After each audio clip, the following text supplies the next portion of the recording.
Dear students, welcome all of you on Akshay academy YouTube channel. बच्चों, आज हम ना 10वीं कक्षा की गणित विषय का कार्यपत्र करेंगे, यहाँ पे 87 नंबर का। ठीक है। और इसमें हमारे पास हम यहाँ पर समांतर श्रेणी जो है उसको समझेंगे। तो समांतर श्रेणी में आप जानते ही हैं बच्चों कि आपके पास यहाँ पर एक ऐसी श्रेणी होती है जिसमें हर बार एक निश्चित संख्या जो है वो जुड़ती जाती है। तो जब निश्चित संख्या जुड़ती जाएगी तो जो भी एक श्रेणी बनेगी तो उसकी प्रत्येक संख्या क्या कहलाती है, हमारे पास पद कहलाती है। ठीक है। और अगर हम दो क्रमागत संख्याओं का अंतर निकालेंगे यहाँ पे तो वो हमारे पास सार्वंतर होगा, जो कि धनात्मक, ऋणात्मक और शून्य कुछ भी हो सकता है, जिसे हम डी से प्रदर्शित करते हैं। और उसी के आधार पर अगर मान लीजिए हमारे पास प्रथम पद ए है तो हम दूसरे पद में ए प्लस डी करेंगे, तीसरे पद में हम ए प्लस डी में ही डी दो बार डी को जोड़ देंगे। ठीक है। तो ए प्लस दो डी आ जाएगा। फिर उसके बाद नेक्स्ट आएगा ए प्लस तीन डी। तो ऐसे ही हम अगर बार बार जोड़ते जाएंगे तो हमें एनवा पद जो है वो ये मिलेगा, ए एन बराबर A plus N minus one into D. यहाँ पर हमारे पास ए एन होता है एनवा पद, ए होता है पहला पद, एन होती है पदों की संख्या और डी होता है सार्वंतर।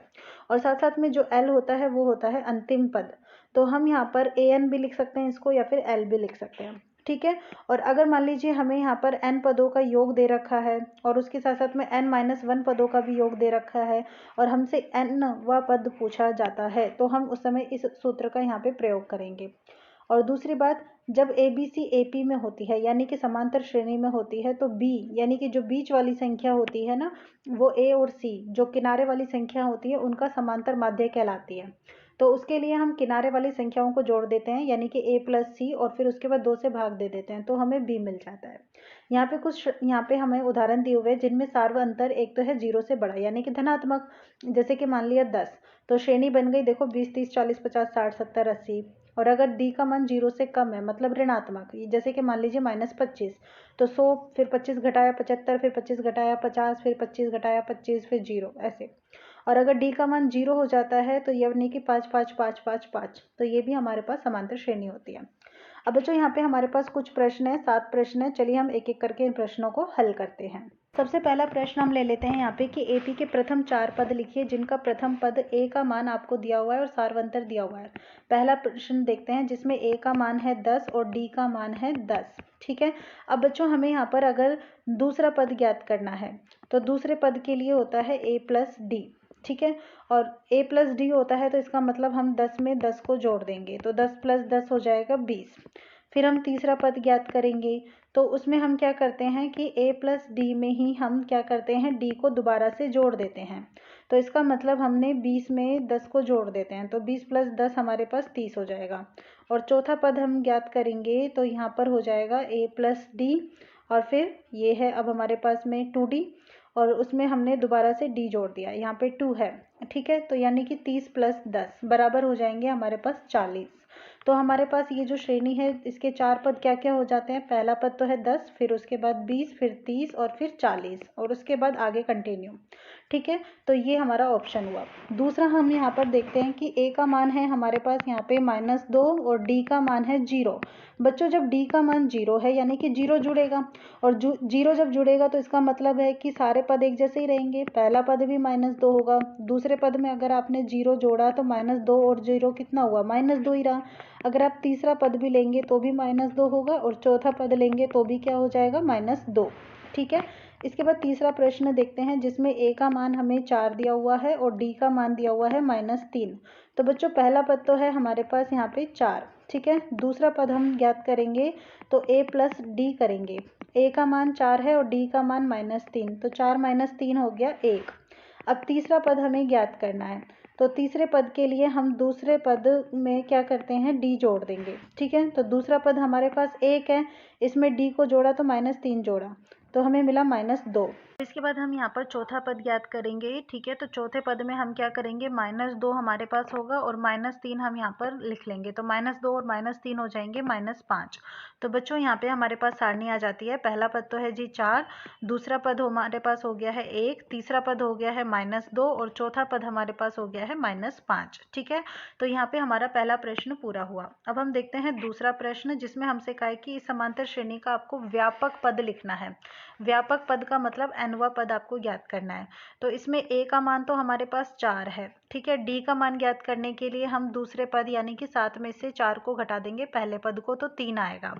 और ए एन का मान अगर हम लिखते हैं तो उसमें हमारे पास होता है ए प्लस एन माइनस 1 गुना डी।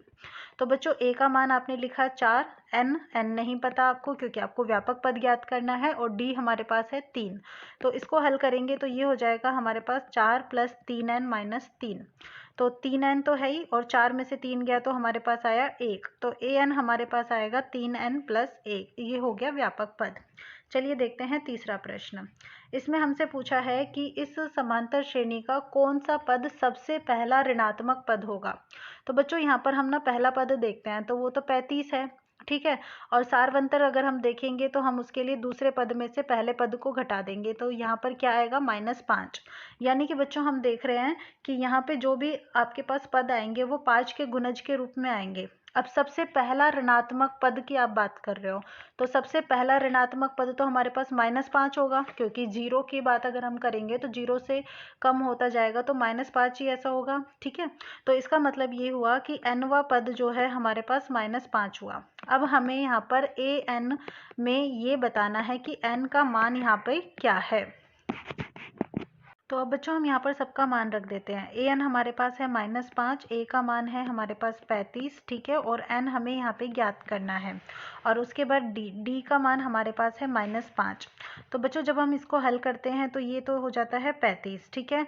और ये -5 एन से गुना होगा तो -5n हो जाएगा, माइनस माइनस हो जाएगा यहाँ पे प्लस, और फिर 5 एकम हो जाएगा 5, ठीक है। और ये सब यहाँ पे बराबर है -5 के।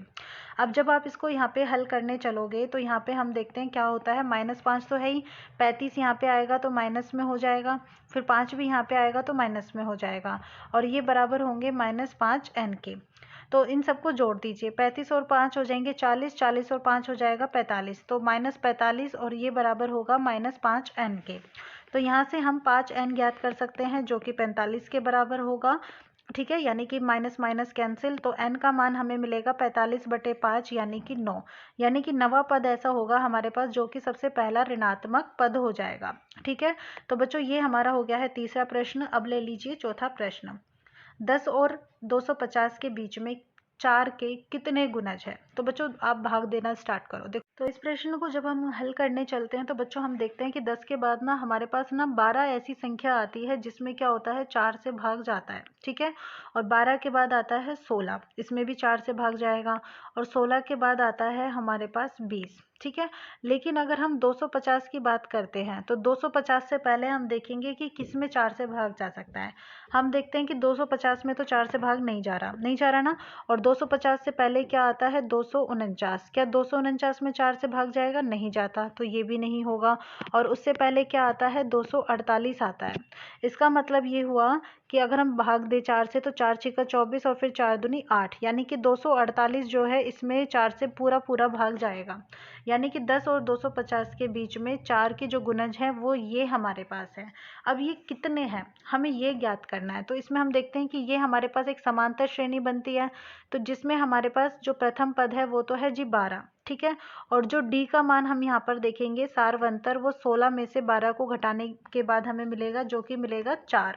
और उसके बाद हम देखेंगे एनवा पद यहाँ पे हमारे पास आ जाता है बच्चों कितना 248, ये हमारे पास आ जाएगा 248। तो हम यहाँ पर इसको लिख देंगे। अब चूंकि हमें ये नहीं पता कि कितने हमारे पास गुणज है यानी कि n का मान क्या है, ये हमें नहीं पता।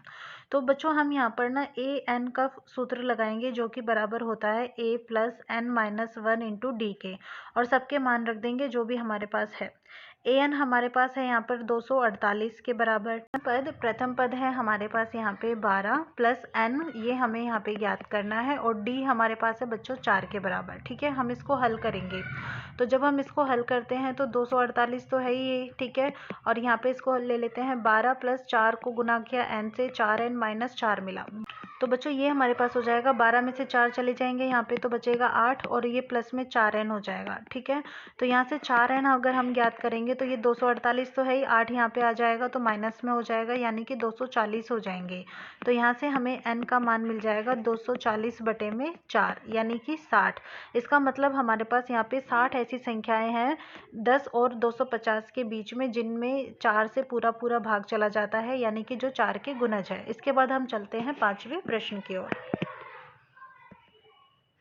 इसके बाद हमारे पास 5वां प्रश्न है। इसमें हमसे कहा है कि एक एपी लिखनी है आपको, जिसका व्यापक पद आपको दिया हुआ है 5n+4, यानी कि an का मान हमारे पास 5n+4 है। तो बच्चों इसमें n का मान 1 रखो, तो ये हमें पहला पद मिलेगा जो कि 5 गुना 1 + 4 के बराबर होगा। तो 5 एकम 5 हो जाएगा, 5 और 4 हमारे पास हो जाएंगे यहाँ पे 9 के बराबर। ठीक है, अब दूसरे में हम क्या करते हैं, n का मान यहाँ पे रख देते हैं 2। जब आप n का मान 2 रखोगे तो यहाँ पे हमें मिलेगा a2 जो कि बराबर होगा 5 गुना 2 + 4 के। 5 दूनी 10, 10 और 4 हमारे पास यहाँ पे हो जाएगा 14। ठीक है, और इसके बाद आप तीसरा पद लिखिएंगे। तो तीसरे पद में आप a3 ज्ञात करेंगे, तो उसमें आप 5 गुना 3 प्लस में कर देंगे 4। तो 5 से 15, 15 और 4 हमारे पास हो जाएगा 19। तो ये हमें इस प्रकार से एक सारणी मिल जाती है जिसमें पहला पद हमारे पास है 9, दूसरा पद है 14 और तीसरा पद है 19। और उसके बाद अगर हम अगला पद भी ज्ञात करना चाहेंगे तो 5 चौका 20 और 4 हमें मिलेगा 24, और इस प्रकार से हमें समांतर श्रेणी मिल जाएगी। ठीक है, अब हम ले लेते हैं छठा प्रश्न। इसमें हमसे कहा है कि एपी के प्रथम 22 पदों का योग ज्ञात कीजिए। 22 पदों का योग, यानी कि हमें यहाँ पर S22 जो है इसका मान ज्ञात करना है। ठीक है, और जिसमें हमें यहाँ पर कहा है कि डी का मान तो जी 7 है। ओके, और 22वां पद an ये हमारे पास है 149। तो हम यहाँ पर देखेंगे, देखो an जो है यहाँ पे हमारे पास a 22 के बराबर है। क्यों? क्योंकि ये 22वां पद है। अगर हम यहाँ पर 22वां पद ज्ञात करना चाहें a + n-1 गुना d के सूत्र से, तो ये हमें किसके बराबर मिलेगा, a + n का मान है हमारे पास 22 - 1। ठीक है, और d का मान हमारे पास यहाँ किसके बराबर है, 7 के, और इसका मान a 22 है हमारे पास 149। इसको हल करेंगे तो ये हो जाएगा a + 22 - 1 हो जाएगा 21 और गुना हो जाएंगे 7।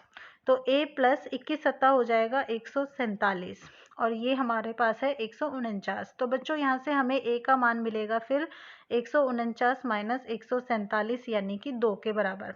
आपको बच्चों देखो a का मान कितना मिल गया है यहाँ से, प्रथम पद 2। ठीक है, और आपको जो गुणनफल योगफल ज्ञात करना है वो भी 22 पदों का ज्ञात करना है, और यहाँ पे आपके पास 22वां पद भी आपको दिया हुआ है 149 जो कि हमारे पास l के बराबर है। तो जब हम यहाँ पर S22 ज्ञात करेंगे तो ये हमारे पास एक सूत्र हो जाएगा, क्या, n/2 और फिर यहाँ पर a + l। ठीक है, n है हमारे पास 22, हम यहाँ पे मान रख देंगे 22/2। a 2 है, l है यहाँ पे 149। ठीक है, 22/2 यानी कि 11 गुना 149 और 2 को जोड़ दीजिए 151। आप इनको गुना कर लीजिए, 11 एकम हो जाएगा 11। ठीक है, हासिल 1 हो जाएंगी, 11 × 5 = 55 और 1 हो जाएगा 56 का 6 हासिल 5, 11 एकम 11, 11 और 5 हो जाएंगे 16। तो 1661 हमारे पास यहाँ पे क्या होगा, योगफल मिल जाएगा। ठीक है, तो ये हमारा छठा प्रश्न हो जाता है। इसके बाद हम ले लेते हैं 7वां प्रश्न। इसमें हमसे कहा है कि एक एपी है और इसका कौन सा पद -81 होगा। तो बच्चों इसमें प्रथम पद है हमारे पास 21। ठीक है, प्रथम पद है हमारे पास 21, और उसके बाद डी का हम मान ज्ञात करें तो वो हमारे पास 18 - 21 हमें मिलेगा, यानी कि -3 के बराबर। और हमसे कहा है कि कौन सा पद, यानी कि an हमारे पास -81 है, तो हमें n का मान यहाँ पे ज्ञात करना है। तो बच्चों हम यहाँ पर देखते हैं an, इसका सूत्र होता है हमारे पास a + n-1 गुना d के, तो हम इसका यहाँ पे इस्तेमाल करेंगे। ठीक है, an हम यहाँ पर लिखेंगे -81 बराबर a जो कि 21 के बराबर है, प्लस n अगर हम यहाँ पर देखें तो हमें ज्ञात करना है, और गुना d हमारे पास यहाँ पे कितना है जी, -3 है। तो -81 तो है ही, 21 को भी इस तरफ भेज देते हैं, तो 21 यहाँ पे आकर माइनस में हो जाएगा। ठीक है, और हम यहाँ पे हल करेंगे तो -3 को n से गुना किया, -3n + 3 मिलेगा। तो -81 और 21 इन दोनों को हम जोड़ देते हैं तो ये हमें -102 मिलेगा। 3 यहाँ पे आएगा तो -3 हो जाएगा, बराबर होगा -3 के। ठीक है, -3n। तो हम यहाँ पर 102 और 103 इनको जोड़ देते हैं, तो ये हमारे पास हो जाएगा -105 जो कि बराबर होगा -3 के। तो यहाँ से हमें n का मान मिलेगा 105/3। ठीक है, भाग देंगे तो 3 तिया 9, 3 पंच 15, यानी कि n जो है वो हमारे पास 35 आया, यानी कि 35वां पद हमारे पास यहाँ पे क्या होगा, -81 होगा। तो इतना तो हमारा ये प्रश्न हो गया। लेकिन इस प्रश्न में हमसे आगे भी पूछा है क्या, कि क्या कोई पद 0 भी होगा। तो अब अगर कोई पद 0 होगा तो इसका मतलब ये हुआ कि an हमारे पास 0 आना चाहिए। तो हमें चेक करना है कि ये सच में हो भी सकता है या नहीं। तो an का हम मान रख देते हैं, ठीक है, an यानी कि a plus n minus 1 Guna d, और ये 0 के बराबर होना चाहिए। तो a देखो, a आपके पास प्रथम पद क्या है, यहाँ पे 21 है, चलो रखो, यहाँ पे हमने रखा 21 प्लस n हम ज्ञात करना चाहेंगे कि क्या कोई पद 0 होगा। d है यहाँ पे हमारे पास -3, बराबर होना चाहिए 0 के। तो ये 21 तो है ही, -3 n से गुना होगा तो -3, ये 1 से गुना होगा तो प्लस का 3 बराबर 0। 21 और 3 हो जाएंगे जी 24, 24 माइनस 3n बराबर 0।